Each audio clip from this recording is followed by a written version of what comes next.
everyone, welcome back to another theatre vlog. However, it's not a normal kind of theatre vlog.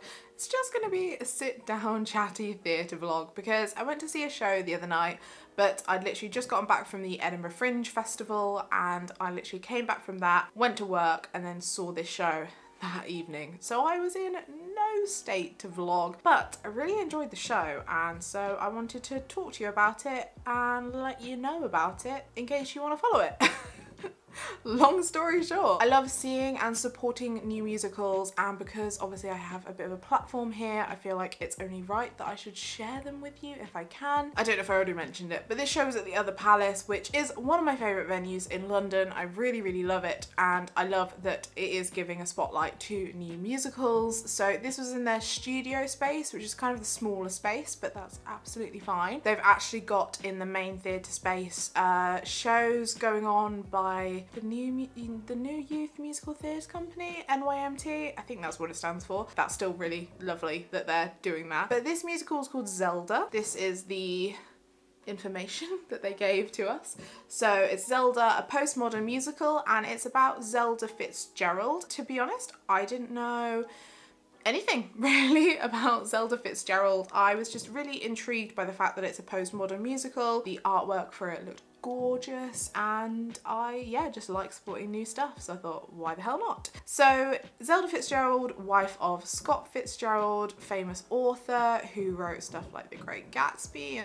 Something I want to say, and I might touch more on at some point in the future. It's really fascinating seeing this rise of historical musicals. I say historical because it's about the females in history, and I'm really enjoying this trend. I think it's really fun. Not only that, but with this show, it takes music that you probably know already. I did know most of the songs that they used, and putting a kind of spin on it. I just thought that was something worth mentioning because it's quite a trend at the moment, and some shows are doing it really well. Some shows are not. So, for example, not to throw it under the bus, but I saw Knights of the Rose recently and they do a similar thing where it's kind of like, it's a made up, I'm pretty sure made up historical story, but with modern songs. And for that, I thought it completely didn't work. It just didn't work and I didn't enjoy it.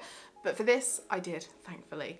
But still, even then, I'm like, I don't know how I would feel, or if I'd feel more inclined towards the show if it did have original music rather than music that's already out there. But with this show, because obviously it's set in like the 1920s, they did change the arrangements of the song. I think that's the right way to phrase it. They changed the sound of the songs so it fit the piece a lot better. So I really enjoyed that. I'm gonna see if they've got a song list in here or not. They have a full description of the show though, so I wonder if I should read a bit of that out to you. It's quite long.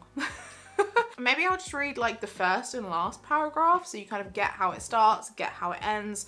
So we've got a description for Act 1 and Act 2. This was really weird coming back from the Fringe, which is basically just lots of one-act shows really. I was very tired anyway, but then when it came to Act 2 starting, because I thought it was going to be just a 1-hour show, and then I was like, I hope I can stay awake for this just because I'm genuinely really tired. So Act 1 starts and it's at the Malmaison Hotel in New York City. It's 1920. The first description is light and colour flood the stage. Chandeliers adorn the ceiling, tinted electric lights hang low and drapes billow down, heavy and luxurious, all reaching far out into the auditorium and enveloping the audience within the world.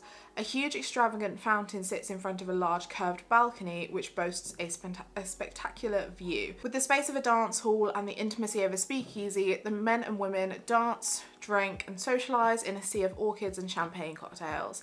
The atmosphere is carefree and there is a light haze of hedonism in the air as the hosts arrive. Actually, that's a really good place to end on. If you've never been to the studio space in the Other Palace, it's a lovely space, but it's very simple. Small stage, a bar tucked away in the corner, and then just seating. They've got a ground floor level and then an upstairs as well, but it's very small. I'd say it probably seats about, I'm really bad at guessing numbers, but maybe like 120 to 150 people max maybe, probably not even that. So it's a really nice space for workshops to kind of test how the audience are feeling about it. With this show, I was definitely able to like really imagine things very clearly. It's the perfect piece to let your imagination run wild, but you can also imagine that.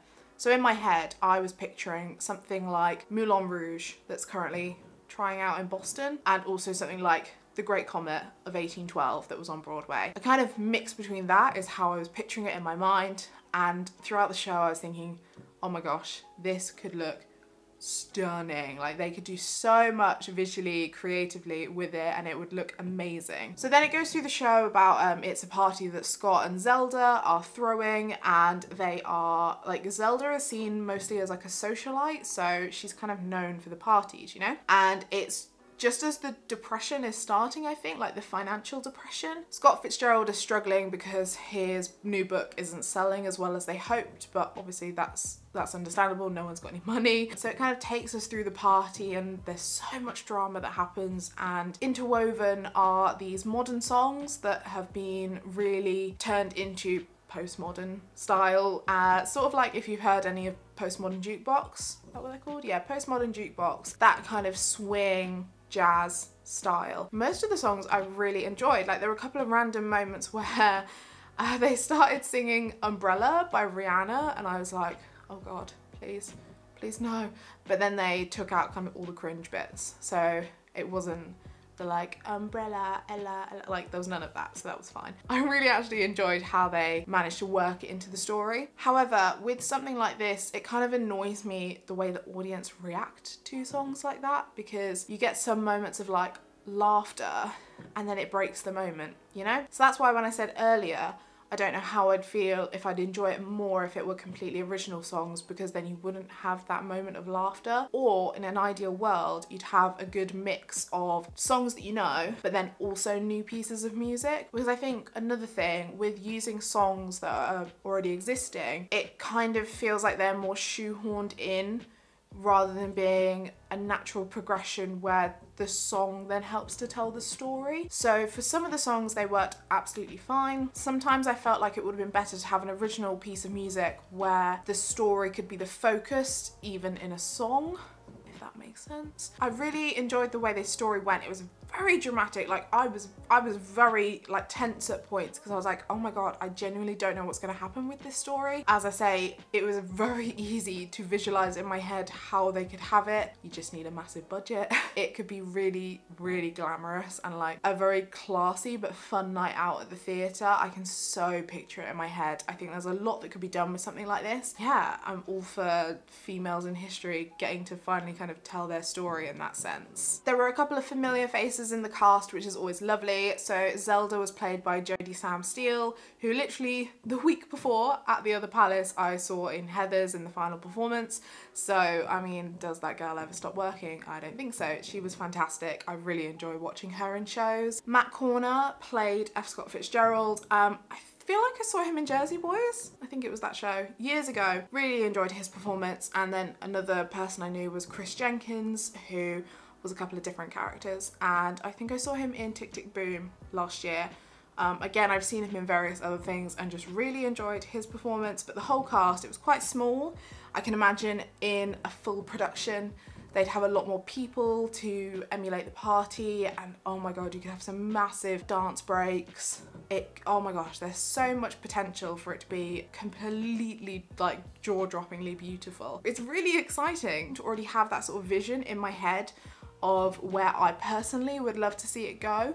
So this is definitely one that I'm following. Congrats to Victoria Gimby for writing the piece. It's based off an idea by Christopher Clegg. I'm really, really glad that I went to see it. Even though I am exhausted this week, it's been non-stop, I am really, really glad that I went to see it. As I say, I just wanted to share a bit of info about it with you, and if it's something you're interested in, they're on social media, so obviously I'll be linking it down below, and hopefully it's one that we might see again in the future. I'm really excited about the development of new musicals at the moment, because I feel like there's not enough of it at the moment. There's plenty of people writing new musicals, I'm sure, but there's not so much that support network. Well, there is, it's the money. There's not enough money for it. There's not enough people wanting to take the risk and produce it, which is really frustrating.